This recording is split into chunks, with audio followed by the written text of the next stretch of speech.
Assalamualaikum, perkenalkan nama saya Tazkia Aroyan dari kelompok Mahitam. Kita di sini akan sharing tentang kesehatan mental. Oke, pertama-tama saya bacakan artikelnya dulu terlebih dahulu. Mohon didengarkan ya teman-teman. Kepekaan dan kesadaran terhadap kesehatan mental tak hanya berlaku pada orang dewasa yang sedang produktif, tetapi juga anak-anak, remaja, bahkan lansia.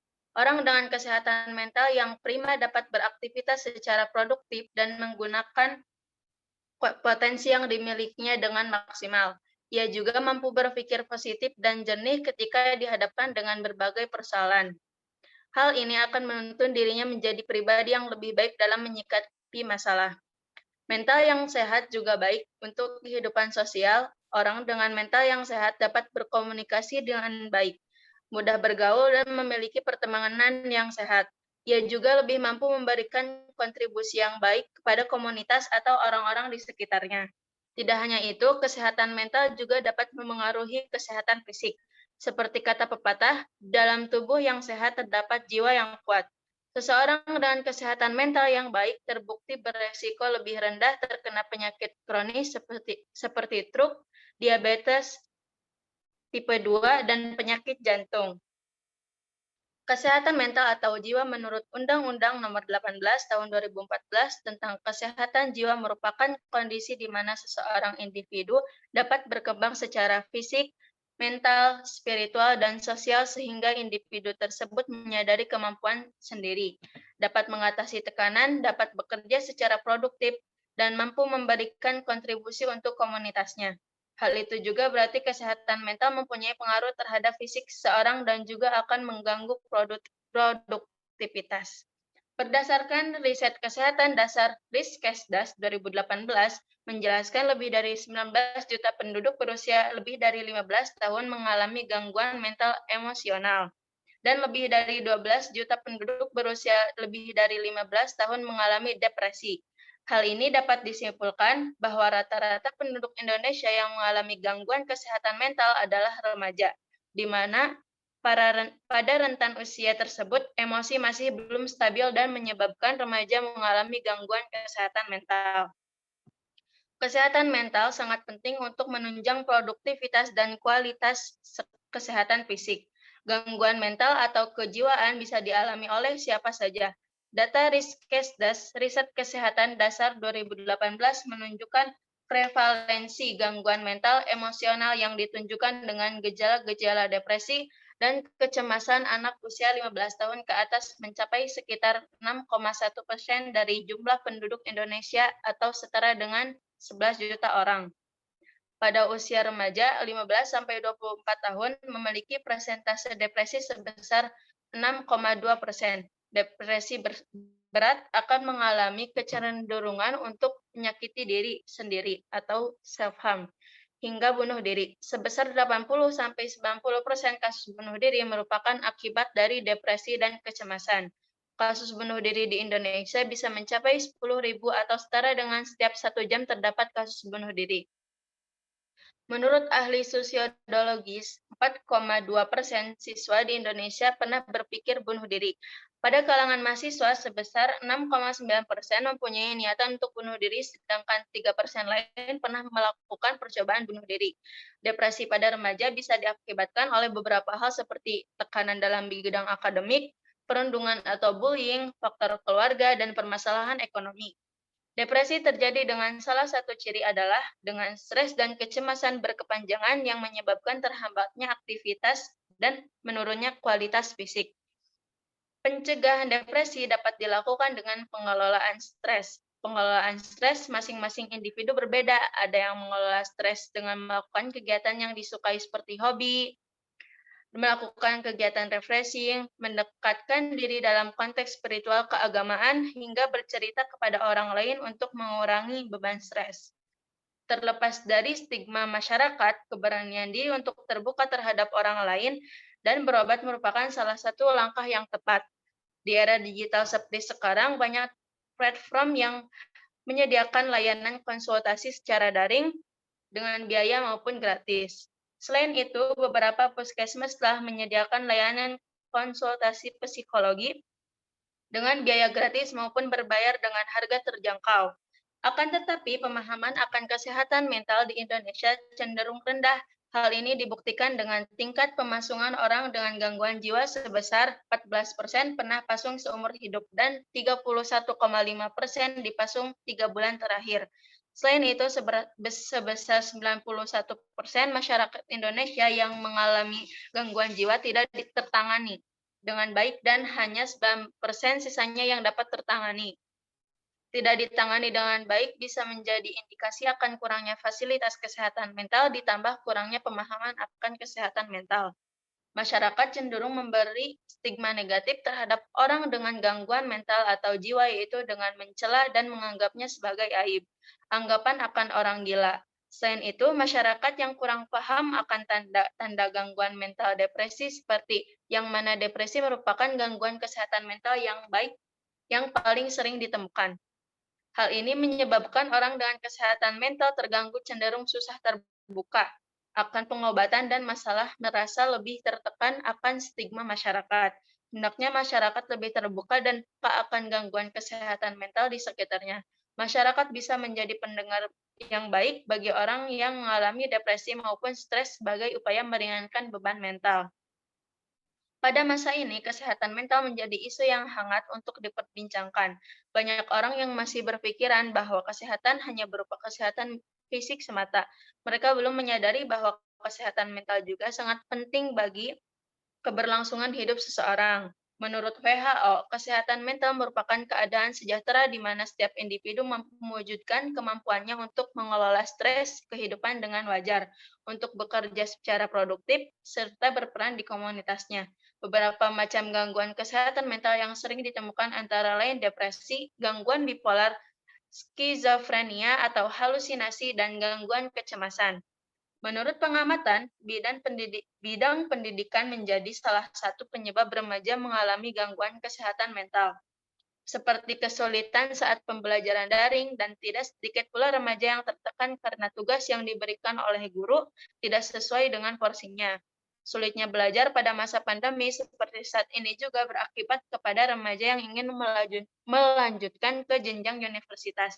Tidak sedikit remaja yang mentalnya terganggu pada saat menunggu hasil pengumuman kelulusan universitas. Tekanan yang didapatkan dari orang-orang sekitarnya juga dapat menyebabkan stres yang berakibatkan seseorang remaja terganggu kesehatan mentalnya. Selain itu, banyak faktor lain yang menjadi penyebab terjadinya kesehatan mental remaja terganggu, seperti faktor pernikahan, gaya hidup, genetik, masalah keluarga, ekonomi, sosial, dan faktor-faktor lingkungan lainnya. Pada masa ini, di mana zaman yang sudah maju akan ilmu pengetahuannya, masih banyak orang tua yang menganggap remeh kesehatan mental anaknya dikarenakan kurangnya edukasi serta pengetahuan orang tua mengenai pentingnya kesehatan mental. Akibatnya, banyak remaja yang kurang terbuka dan takut untuk bercerita kepada orang tuanya mengenai apa yang mereka rasakan selama ini, dan tidak sedikit pula remaja yang inner child-nya terluka. Namun, orang tua menganggap itu adalah hal yang biasa dan mengabaikan kesehatan mental anaknya. Sangat penting bagi kita untuk mengenali gejala-gejala yang menunjukkan bahwa remaja tersebut mengalami gangguan kesehatan mental. Gejala-gejala tersebut diantaranya yaitu merasa putus asa dan tidak berdaya, sering marah secara berlebihan, perubahan suasana hati dengan cepat, merasa sedih berkepanjangan, mengalami kecemasan, serta nafsu makan terganggu. Jika remaja di sekitar kita mengalami gejala-gejala tersebut, maka kita perlu memberikan perhatian lebih kepada mereka.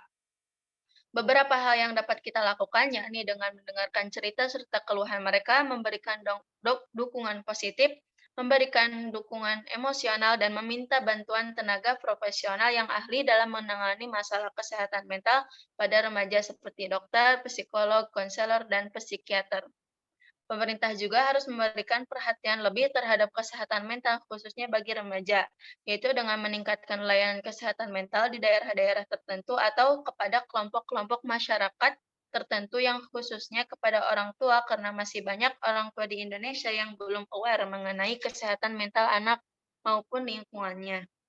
Dengan kondisi kesehatan mental yang baik akan memberikan banyak manfaat bagi diri sendiri maupun bagi orang lain. Jika kesehatan mental terganggu, kondisi fisik serta kualitas hidup seseorang dapat menurun. Pemerintah dan masyarakat juga perlu bekerja sama dalam memperhatikan kesehatan mental khususnya bagi remaja di Indonesia. Remaja merupakan generasi penerus bangsa yang diharapkan dan dapat berperan penuh dalam pembangunan demi kemajuan bangsa dan kesejahteraan masyarakat. Penting untuk diingat bahwa kesehatan mental merupakan hal yang tidak boleh diabaikan dan harus dipelihara dengan sebaik mungkin. Kesehatan mental harus diperhatikan selayaknya kesehatan fisik. Jika kesehatan mental terganggu, maka timbul gangguan mental. Maka dari itu, sebagai generasi yang sangat diharapkan oleh negara untuk memegang masa depan bangsa, alangkah lebih baik kita mengambil langkah dari sekarang untuk meminimalisir gangguan mental terjadi pada diri kita. Oke, teman-teman, dapat dipahami? Sekarang, saya akan menunjuk satu persatu kepada teman-teman untuk memberikan opininya.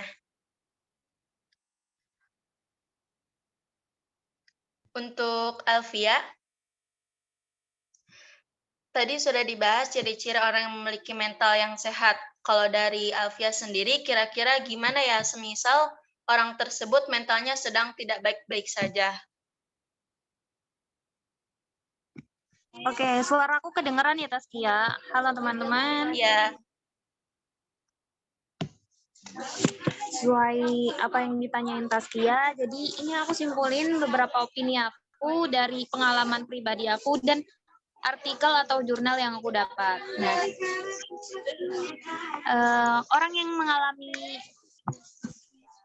mengalami gejala mental atau mentalnya nggak baik-baik saja, kalau menurut aku sendiri sih, orang yang mentalnya nggak sehat itu terlihat dari cara berkomunikasi, cara mengekspresikan emosinya, sama fisiknya. Nah, seperti sulit mengendalikan diri, sulit mengendalikan emosi, kurang tanggap dan dalam berkomunikasi, mudah dan tampak lesu atau terlihat agak tertekan, merasa sedih berkepanjangan, mati rasa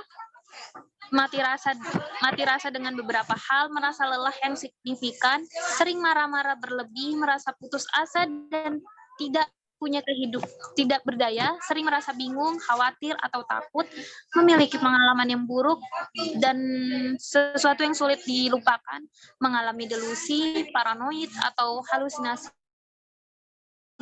merasa sulit dalam berkonsentrasi dan cenderung menarik diri dari lingkungan. Jadi ya mungkin semua orang nggak bisa nggak bisa terlihat sama ya. Kalau mereka sakit ada yang bisa emosinya ditumbuhin, ada yang enggak. Jadi tergantung masing-masing. Ya begitu aja sih opini aku ya Taskia. Oke, terima kasih Alfia atas opini yang telah diberikan. Sekarang coba Anwar ya. Berdasarkan undang-undang tersebut, bagaimana caranya kita supaya bisa mencapai kondisi seperti yang telah dijelaskan tadi? Oke, sebelumnya suara aku jelaskan ya. Iya.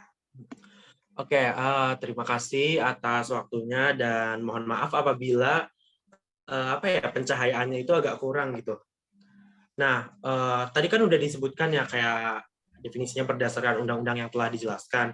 Aku di sini mengutip dari laman promkes.kemkes.go.id bahwasannya terdapat beberapa jiwa atau mental itu ya. Jadi yang pertama itu ada mengenali diri sendiri.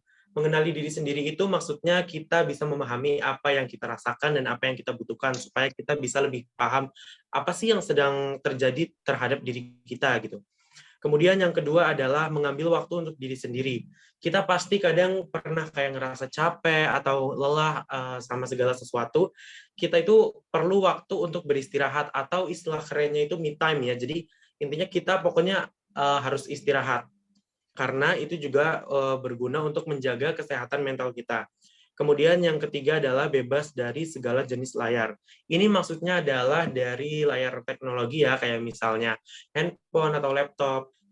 terus dari sosial media juga. Kadang kan kita kalau misalnya buka sosial media ada sesuatu yang bikin kita parno, itu kan bisa bikin kita jadi panik dan sebagainya, itu juga. Makanya kita harus bisa mengurangi frekuensi dari penggunaan layar yang saya maksud di sini ya, yaitu teknologi itu sendiri. Kemudian yang keempat adalah menulis. Menulis di sini dimaksudkan bahwasanya kita bisa menuangkan apa yang kita rasakan yang tidak bisa kita sampaikan kepada orang lain, kita bisa menulisnya dan menyimpannya di catatan harian kita milik sendiri gitu. Maaf, di catatan harian milik kita sendiri gitu. Karena dengan menulis kita bisa mengekspresikan apa yang kita rasakan. Kemudian selanjutnya adalah berolahraga. Dengan berolahraga kita juga karena kesehatan mental itu ada kaitannya juga dengan kesehatan fisik yang mungkin akan dibahas di opini teman-teman yang selanjutnya ya. Kemudian yang terakhir adalah mengurangi minuman beralkohol. Ini juga sama ya, karena minuman beralkohol itu kan sudah jelas bahwasannya akan merusak tubuh kita. Jadi kita harus bisa mengurangi minuman beralkohol, kalau bisa kita tidak perlu. Mungkin cukup segitu saja ya opini dari saya. Semoga dapat dipahami dengan mudah bagi teman-teman semuanya. Terima kasih. Oke, terima kasih Anwar atas opininya. Sekarang saya mau Helda deh.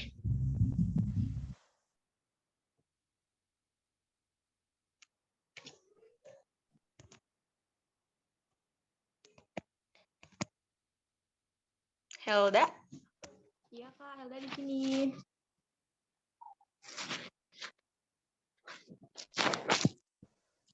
Suara saya terdengar jelas? Iya, dengar. Oke. Menurut Helda, apakah penting untuk mengetahui dan memahami tentunya gejala-gejala kesehatan mental dalam diri kita? Sebelumnya, terima kasih buat moderator untuk kesempatannya. Jadi saya akan menjawab. Menurut Helda penting banget karena seperti yang udah dijelaskan sebelumnya, kesehatan mental yang baik mampu menciptakan pandangan yang positif, baik untuk diri sendiri maupun orang lain. Karena kesehatan mental berkaitan dengan kesehatan fisik. Penyakit-penyakit yang muncul akibat kurangnya kesehatan mental antara lain gangguan bipolar, kecemasan, gangguan stres pasca trauma, dan gangguan obsesif kompulsif, dan psikosis. Selain itu, tak jarang juga kesehatan mental dapat memicu tindakan bunuh diri. Jadi, penting sekali bagi kita untuk mengetahui gejala-gejala kesehatan mental agar terhindar dari penyakit akibat dari kurangnya kesehatan mental. Selain itu, dengan mengetahui gejala-gejala kesehatan mental yang ada di dalam diri kita, itu dapat membuat hidup kita lebih bahagia. Sekian opini dari saya. Oke, terima kasih Helda. Selanjutnya saya mau tanya ke Rifki. Rifki, dari data yang disajikan tadi, mayoritas katanya remaja kan ya? Menurut Rifki, kenapa sih remaja bisa rentan terkena gangguan kesehatan mental? Oke, terima kasih atas pertanyaannya, Kak Taskia. Apakah suara saya terdengar dengan jelas? Terdengar? Oke, izin menjawab pertanyaannya, Kak. Opini saya ambil dari beberapa jurnal, website dari Kemenkes, dan analisis pribadi saya. Jadi, menurut saya, remaja rentan mengalami gangguan mental disebabkan usia remaja berada pada masa pubertas menuju masa kematangan atau dewasa. Di masa ini, terdapat banyak sekali perubahan yang begitu pesat, dari perubahan ciri fisik, perubahan emosional, perubahan cara berpikir, dan berperilaku. Selain itu, masa ini juga menjadi tempat menemukan jati diri seseorang. Perubahan-perubahan ini akan memberikan gejolak tersendiri bagi seorang remaja. Perubahan ciri fisik akan memberikan postur tubuh yang berbeda dari yang sebelumnya.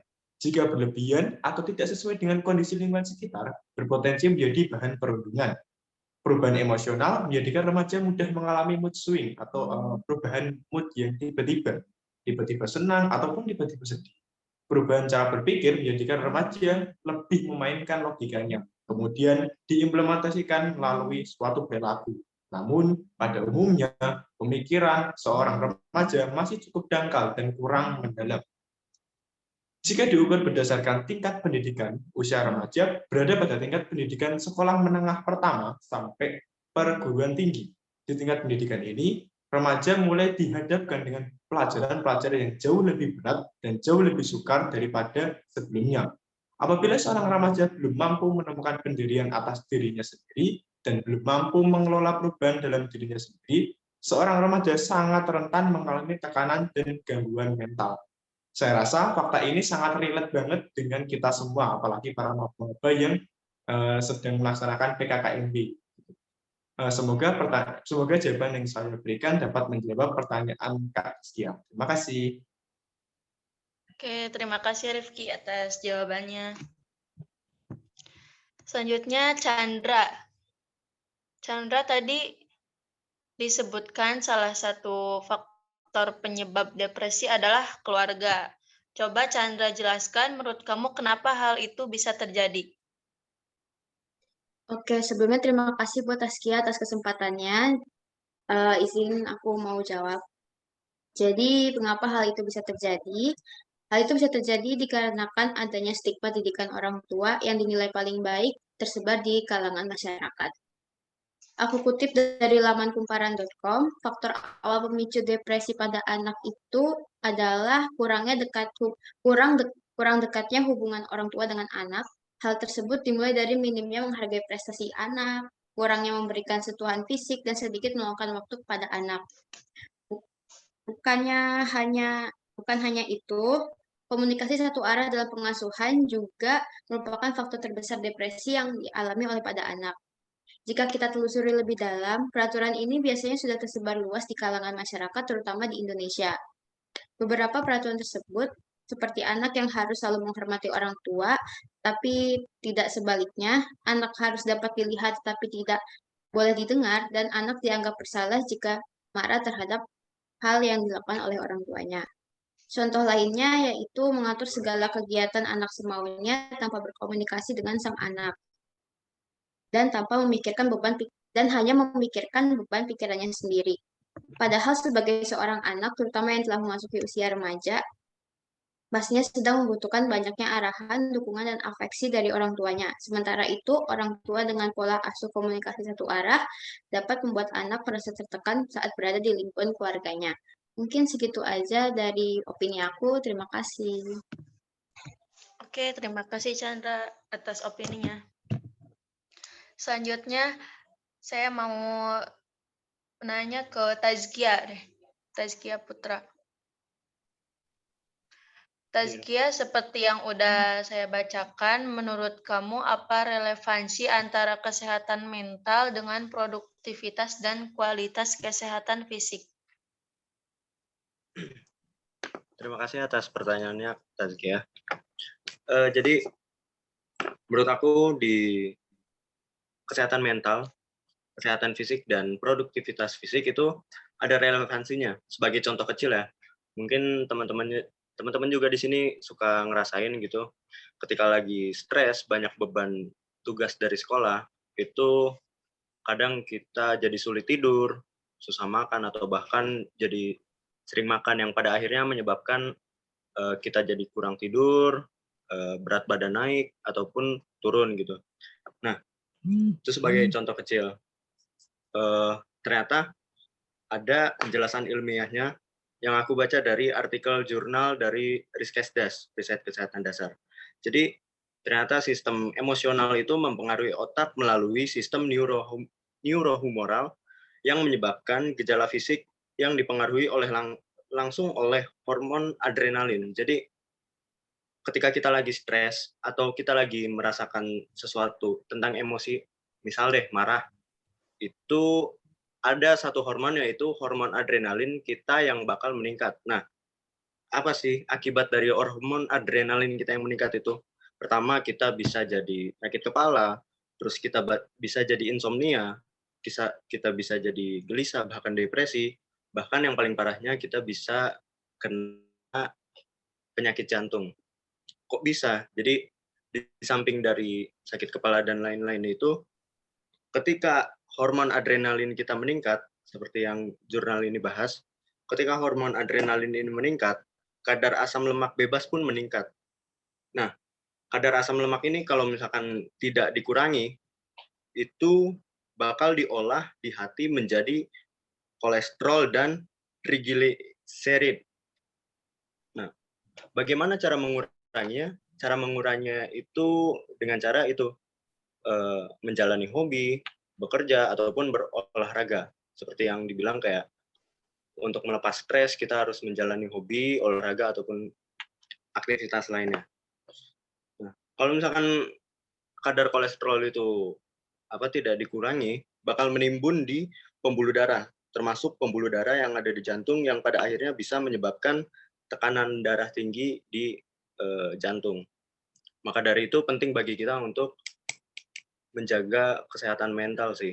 Dengan cara itu, menjalani hobi, bekerja, ataupun berolahraga. Jadi tubuh kita harus tetap produktif dengan kegiatan yang positif agar terhindar dari penyakit-penyakit yang tadi sudah disebutkan. Kurang lebih begitu opini dari aku, Tazkia. Terima kasih. Oke, terima kasih Tazkia atas opininya. Sekarang saya ingin bertanya ke Marcelo. Oke, Marcelo, terkait bercerita ke orang lain atau bahkan konsultasi ke tenaga ahli itu tentunya dibutuhkan keberanian yang luar biasa. Namun, itu bukanlah hal yang mudah. Lalu bagaimana caranya agar kita dapat memberanikan diri? Ya, sebelumnya terima kasih untuk Tazkia untuk memberikan kesempatan saya menjawab. Untuk orang yang kondisinya sedang tidak baik-baik, memang sangat sulit untuk bisa percaya kepada orang lain, maupun itu teman terdekatnya sendiri. Kita sendiri tidak bisa meyakinkan mereka agar bisa cerita tentang masalahnya kepada kita. Akan tetapi, kita sebagai temannya dapat membantu dengan cara yang lain, seperti menjadi teman yang suportif dan tidak menjudge kondisi yang belum kita ketahui kondisi permasalahannya kenapa. Dari hal yang telah kita lakukan tersebut dapat menumbuhkan rasa percaya diri dan kepercayaan teman. Suaranya. Halo. Ada suaranya. Seperti menjadi teman yang suportif dan tidak menjudge kondisi yang belum kita ketahui kondisinya, permasalahannya kenapa. Dari hal yang telah kita lakukan tersebut dapat menumbuhkan rasa percaya diri dan kepercayaan teman terhadap diri kita, dan mungkin setelah apa yang kita lakukan mereka bisa mulai cerita kepada kita atau mungkin ke para ahli, karena biasanya orang yang memiliki mental yang kurang sehat sangat sulit untuk bisa berani bercerita ke orang lain. Segitu dari saya. Oke, terima kasih Marcelo atas opininya. Selanjutnya ke Bayu. Bayu, melihat angka kasus bunuh diri di Indonesia, menurut Bayu bagaimana caranya supaya kita bisa menekan angka tersebut hingga mendekati 0? Halo, terima kasih Tazkia. Sebelumnya suara saya apa terdengar jelas? Ya, terdengar. Saya mengutip opini ini dari website Halo Dokter. Di sini dikatakan bahwa ada beberapa cara yang dapat kita lakukan untuk menekan angka bunuh diri yang ada di Indonesia. Yang pertama, ajak ia berdiskusi dan jadilah pendengar yang baik. Seseorang yang berkeinginan untuk bunuh diri biasanya sedang mengalami suatu masalah berat. Oleh karena itu, peran kita sangat penting dalam membuka percakapan yang hangat, agar ia mau berbagi cerita terkait apa yang sedang dirasakannya. Yang kedua, bantu selesaikan masalah dia semampu mungkin. Seseorang untuk bunuh diri sangat menerima emosional. Bunuh diri dianggap sebagai satu-satunya jalan keluar bagi mereka yang tidak bisa menghadapi masalahnya sendiri. Maka dari itu, cobalah untuk tawarkan bantuan apa saja yang mungkin seseorang butuhkan. Yakinkan pada diri kita bahwa kita bisa membantu masalah seseorang itu. Bila memang permasalahan dirasa cukup besar, kita bisa melibatkan kerabat maupun keluarga untuk ikut membantu memecahkan masalah tersebut. Dan yang ketiga, jangan biarkan ia kesepian. Karena bunuh diri seringkali dilakukan secara diam-diam, Sebisa mungkin jangan biarkan ia sendirian. Temani ia setiap waktu agar tidak terjadi hal-hal yang tidak diinginkan. Selain itu, singkirkan semua barang-barang yang dianggap berbahaya, seperti senjata api, senjata tajam, atau barang-barang lain yang berpotensi digunakan untuk mengakhiri hidup seseorang. Dengan begitu, hasrat atau keinginan untuk bunuh diri pun bisa Dan yang terakhir, ajak ia untuk menemui psikolog atau psikiater. Bila memang usaha kita belum juga berhasil merubah niat atau menghilangkan niat untuk bunuh diri, satu-satunya jalan yang terbaik yaitu kita bisa membawa dia menemui psikiater atau psikolog. Nantinya, psikiater atau psikolog akan melakukan penanganan tergantung pada penyebab yang mendasari pikiran dan perilakunya untuk bunuh diri. Pada dasarnya, pencegahan bunuh diri pada seseorang bisa teratasi dengan baik selama keluarga dan temannya ikut peduli untuk membantu mencari jalan keluar permasalahan yang dihadapi oleh orang tersebut. Dengan mengetahui tanda seseorang ingin bunuh diri, maka angka bunuh diri di Indonesia ini pun bisa ditekan hingga mendekati 0%. Sekian pendapat dari saya. Kembali lagi ke Taskia. Terima kasih Bayu atas pendapatnya. Sekarang beralih ke Selvina. Oke, Selvina, kira-kira bagaimana pandangan masyarakat ketika mengetahui ada seseorang di sekitarnya yang memang kesehatan mentalnya atau jiwanya sedang terganggu? Oke, izin menjawab ya Kak Taskia. Di beberapa bulan kebelakang ini, kesadaran masyarakat dalam isu kesehatan mental dinilai terus berkembang. Dulu mungkin masyarakat masih menutup mata ketika membahas kesehatan mental karena dianggap hal yang tabu. Meski begitu, beberapa masyarakat memberikan stigma bahwa orang dengan gejala kesehatan mental adalah orang yang kurang tentang pengetahuan agama. Padahal gejala kesehatan mental yang paling sering ditemukan yaitu adanya depresi. Tapi sekarang sudah mulai banyak beberapa komunitas kampanye, obrolan di media sosial, bahkan dijadikan karya film yang mengulas kesehatan mental. Jadi itu opini aku tentang pandangan masyarakat ketika seseorang di sekitar yang mengalami kesehatan mental, Kak Taskia. Oke, terima kasih Selvina atas opininya. Sama-sama. Sekarang pertanyaan ditunjukkan ke Nokdila.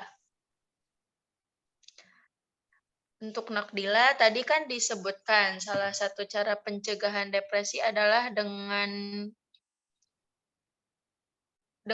bercerita ke orang lain. Menurut Nokdila itu seberapa besar sih pengaruhnya jika bercerita ke orang lain itu? Oke, sebelumnya terima kasih izin menjawab. Suara aku udah kedengeran, teman-teman? Kedengeran. Iya kan, seberapa besar pengaruh gitu. Tadi seperti yang disebutkan di awal, kalau misalnya berani bercerita ke orang lain itu kan udah merupakan langkah yang tepat. Jadi pengaruhnya itu pasti besar banget.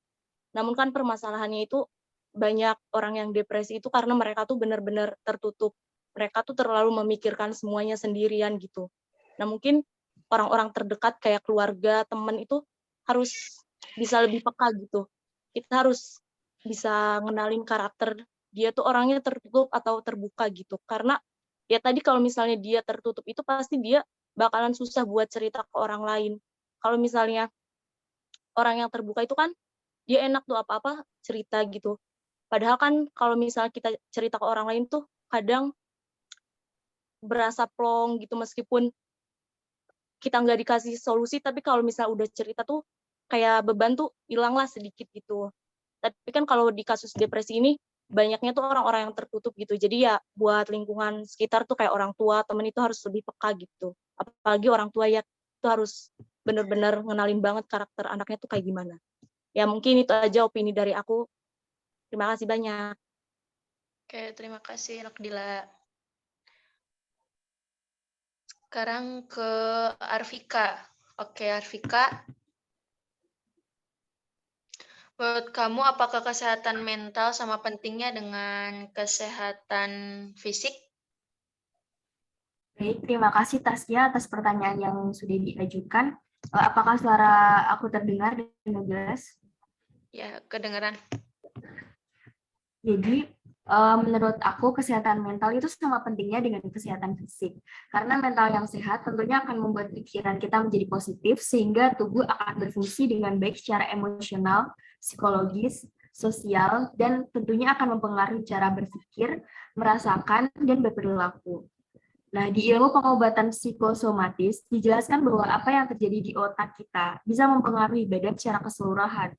Oleh karena itu, maka tak heran jika ada orang stres yang mengalami tegang leher karena adanya interconnection atau keterkaitan. Oke, cukup Arvika. Oke, terima kasih atas opininya. Selanjutnya saya mau nanya ke Fadilah. Untuk Fadilah, seperti yang disampaikan bahwa masyarakat cenderung menganggapnya sebuah aib dan mencelanya, bahkan menganggapnya gila ya. Menurut pendapat Fadilah, dampak apa yang akan terjadi dengan seseorang yang kesehatan mentalnya terganggu itu? Terima kasih Tasya atas kesempatannya. Sebelumnya suara saya apakah terdengar? Ya, terdengar. Oke.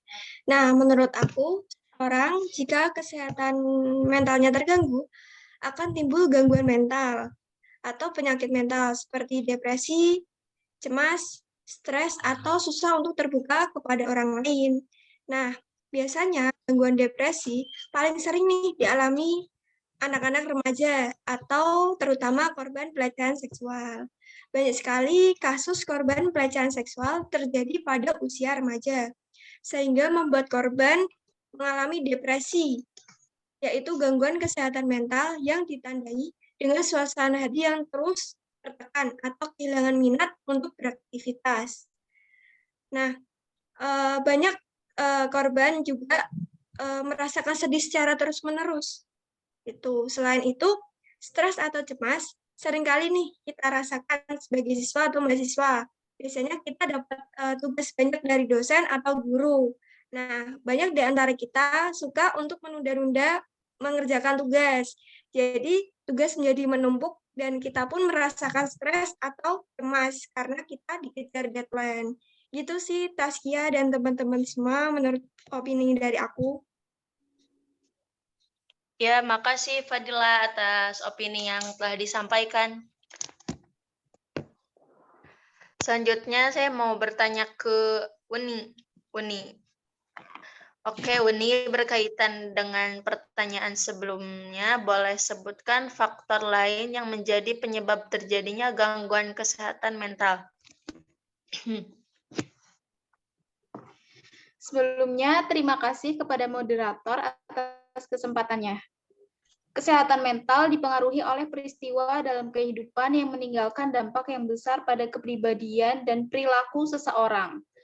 Peristiwa-peristiwa tersebut dapat berupa kekerasan dalam rumah tangga, pelecehan anak, atau stres berat jangka panjang. Jika kesehatan mental terganggu, maka timbul gangguan mental atau penyakit mental. Gangguan mental dapat mengubah cara seseorang dalam menangani stres, berhubungan dengan orang lain, membuat pilihan, dan memicu hasrat untuk menyakiti diri sendiri. Faktor-faktor yang menjadi penyebab timbulnya gangguan pada kesehatan mental antara lain, yang pertama, faktor pemicu dengan suatu hal. Faktor yang menyebabkan gangguan kesehatan mental dapat terjadi karena terdapat pemicu. Yang kedua, faktor agama. Hal ini biasanya terjadi di lingkungan yang besar, sehingga bagi seseorang yang menjadi minoritas seringkali dikucilkan dan dijauhi. Yang ketiga, orientasi seksual. Hal ini terjadi apabila seseorang memiliki orientasi seksual yang dianggap aneh dan tidak biasa. Yang keempat, traumatis atau kehilangan seseorang. Pengalaman traumatis merupakan salah satu pemicu yang paling besar terhadap kesehatan mental. Pengalaman kehilangan seseorang dapat membuat jiwa kehilangan dan akhirnya menjadi pemicu timbulnya stres dan depresi. Yang kelima atau yang terakhir, fobia. Fobia yang terdapat di setiap orang sangat berbeda, mulai dari takut ketinggian, air, bahkan juga terdapat orang yang fobia terhadap buah. Sekian opini dari saya. Terima kasih. Oke, terima kasih Uni. Selanjutnya saya mau bertanya ke Amanda. Amanda, tadi dikatakan bahwa pemahaman kesehatan mental di Indonesia masih cenderung rendah. Menurut Amanda, bagaimana solusinya supaya masyarakat Indonesia lebih paham? Baik, terima kasih atas kesempatannya, Taskia. Jadi, kita sebagai warga Indonesia itu harus saling mengedukasi satu sama lain. Selain untuk meningkatkan pemahaman mengenai kesehatan mental, hal itu juga sebagai upaya pencegahan peningkatan penduduk yang mengalami gangguan jiwa atau gangguan kesehatan mental. Ada salah satu namanya itu konsep person in environment, di mana konsep ini menitikberatkan kepada relation gitu antara individu dengan lingkungannya sekitar. Jadi dengan menerapkan konsep tersebut, kita jadi bisa melihat permasalahan mental itu bukan hanya dari satu sisi saja, tapi juga di sisi yang berbeda. Gitu. Peningkatan kesehatan mental itu juga harus dimulai dengan meningkatkan psikoedukasi, memperluas informasi, dan menyebarkannya kepada orang-orang terdekat. Selain itu, upaya ini juga harus diimbangi dengan peningkatan jumlah tenaga kesehatan mental di Indonesia, salah satunya itu dengan adanya psikolog di puskesmas. Karena dengan adanya psikolog di puskesmas, masyarakat yang memiliki permasalahan kesehatan mental akan lebih mudah dalam hal sarana maupun finansial. Itu akan sangat membantu masyarakat untuk memeriksakan kesehatan mentalnya. Seperti itu kira-kira opini yang bisa aku bagikan ke teman-teman. Kembalikan ke Taskia, silakan. Oke, makasih Amanda atas opini yang telah diberikannya. Selanjutnya, Gibran. Oke, Gibran, menurut Gibran, apakah kondisi mental kita berpengaruh untuk kehidupan kita di hari ini atau untuk kedepannya? Baik, terima kasih atas pertanyaannya. Minta izin menjawab saudara-saudara. Opini ini saya ambil dari pengalaman pribadi saya bahwa kesehatan mental sangat berpengaruh pada kehidupan orang itu sendiri. Karena kesehatan mental itu yang mempengaruhi emosi seseorang. Jika kesehatan mental terganggu, maka mengakibatkan emosi yang tidak terkendali saat melakukan aktivitas sehari-hari. Contohnya muncul rasa cemas, mudah marah, dan lain-lain. Tapi lain jika kesehatan mental seseorang sedang baik, maka orang itu akan mampu mengendalikan emosi masing-masing dan akan menghasilkan kegiatan positif, misalnya dapat berpikir dengan jernih dan sebagainya. Cukup sekian opini saya, terima kasih. Saya kembalikan ke moderator.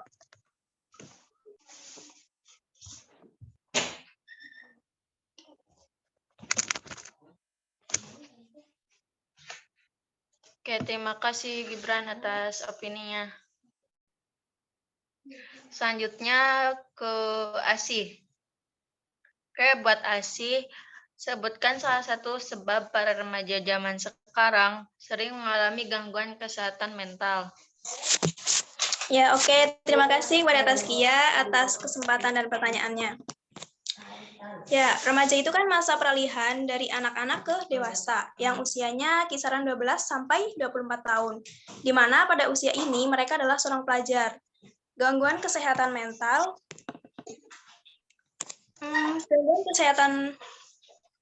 mental terutama saat pandemi seperti saat ini.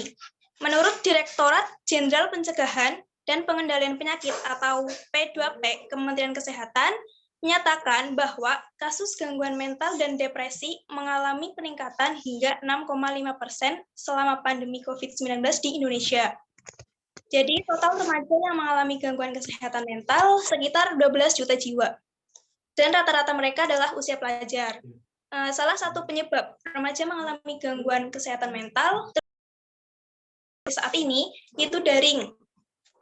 Perubahan kehidupan sekolah yang tadinya secara langsung dan sekarang dilaksanakan secara online yang terasa membosankan.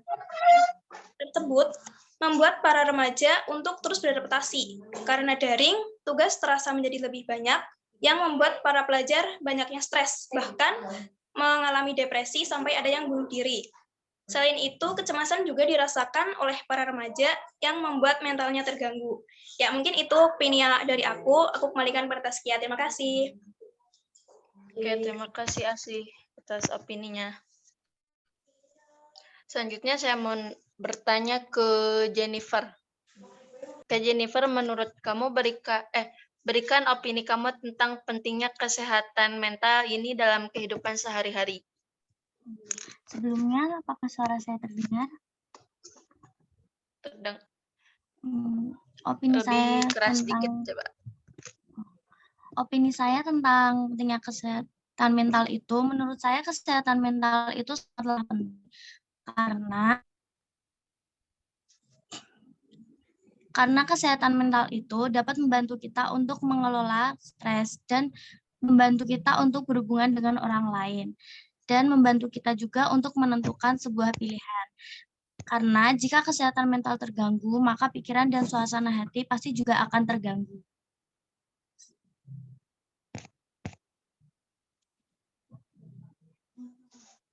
Sepertinya itu aja. Oke, terima kasih atas opininya Jennifer. Selanjutnya yang terakhir Amelia.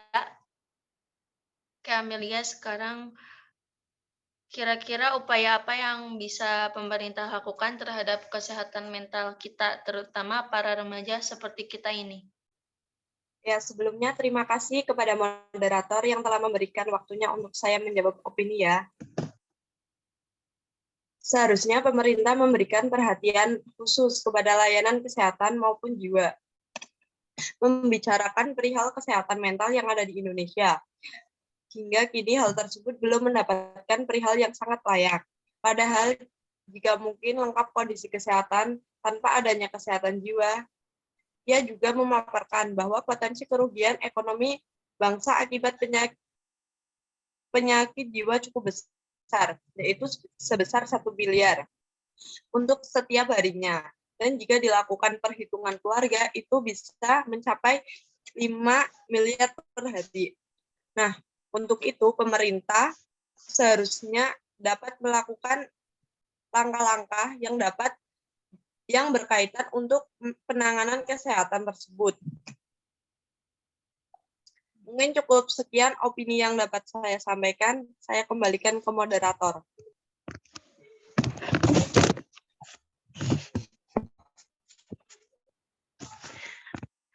Oke, terima kasih atas opininya Amelia. Mungkin sekian diskusi yang dapat kita sampaikan. Mohon maaf jika ada kesalahan kata dari kita dan perilaku yang tidak mengenakan. Terima kasih. Assalamualaikum warahmatullahi wabarakatuh.